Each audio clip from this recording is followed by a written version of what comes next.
Penguin Random House Audio presents The Dark Interval, Letters on Loss, Grief, and Transformation by Rainer Maria Rilke. Translated and edited by Ulrich Baer. Read for you by Rosanne Cash. With a preface read by Ulrich Baer. My life is not this steeply sloping hour through which you see me hasten on. I am a tree standing before my background. I am but one of many of my mouths, the one that closes before all of them. I am the rest between two notes that harmonize only reluctantly, for death wants to become the loudest tone. But in the dark interval they reconcile tremblingly and get along, and the beauty of the song goes on. Rilke, The Book of Hours, 1905. Preface. Throughout his life, the poet Rainer Maria Rilke addressed in direct and personal letters individuals who were close to him, who had contacted him after reading his works, or whom he had met briefly, anyone with whom he felt a kind of inner connection.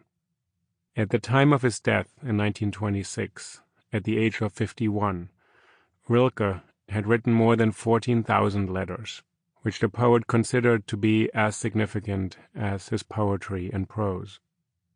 Especially for readers less familiar or comfortable with poetry, Rilke's letters offer original yet accessible thoughts on the role of love, death, and art in our lives. Within this vast correspondence, there are about 24 letters of condolence.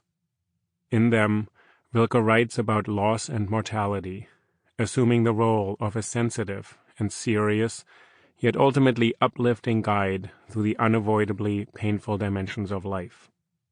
These letters, gathered here into one volume for the first time, together tell a story leading from an unflinching acknowledgement of death to profound personal transformation. When read on their own, each of the letters may offer solace for anyone dealing with loss. They may likewise provide a blueprint for finding the right words to convey sympathy and compassion to those in mourning. What can you say in the face of loss, when words seem too frail and ordinary to communicate our grief and soothe the pain? These letters offer guidance in our effort to provide solace for the bereaved, and to not let loss and grief overwhelm, numb, and silence us. Rilke believed that it was our responsibility to try to make sense of our condition and circumstances here on earth, rather than devote ourselves to imagining a realm of greater meaning where suffering may cease. He also distrusted the major political ideologies of the modern age, which provided comfort via collective identities, overarching causes, or abstract ideals. He thought the best we can do is to live fully, by which he meant being receptive to the richness of life, not only in easy times, but also during the dark interval, as a poem in the Book of Hours puts it, when life brings hardship and loss. It is possible to avoid a true awareness of the fact that life entails loss, that between the two notes of birth and death, we pass through the dark interval, which includes parting, but ultimately contributes to life as a beautiful song.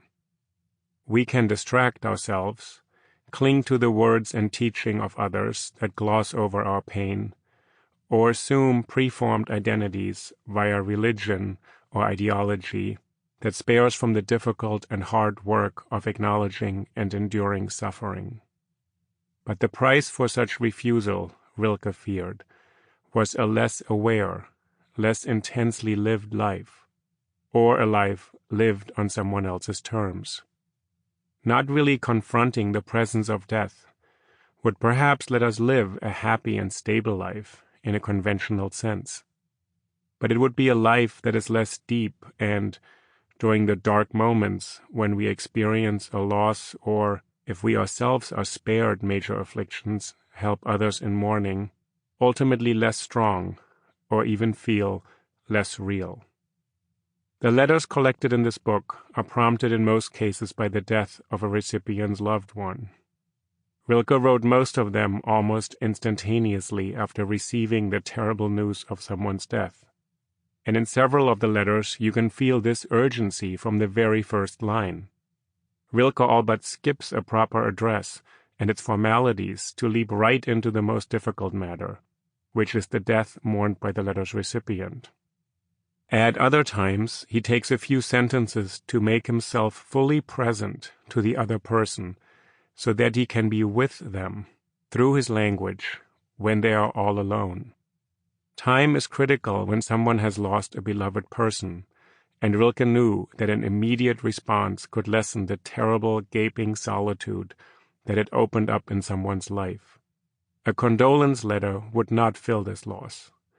But if Rilke responded right away, the fact that he had thrown himself into confronting the death of the beloved person head-on in his letter, rather than relying on conventional formulas of sympathy, meant a great deal to those to whom he wrote. We know this because these men and women cherished Rilke's letters like talismans, the way one may keep love letters for a lifetime. Indeed, some of the letters sound so intimate and are so strongly felt that they read like love letters, since Rilke aims straight at the heart of his recipients with his unsparing yet deeply empathetic exhortations to confront, acknowledge, and grow through grief.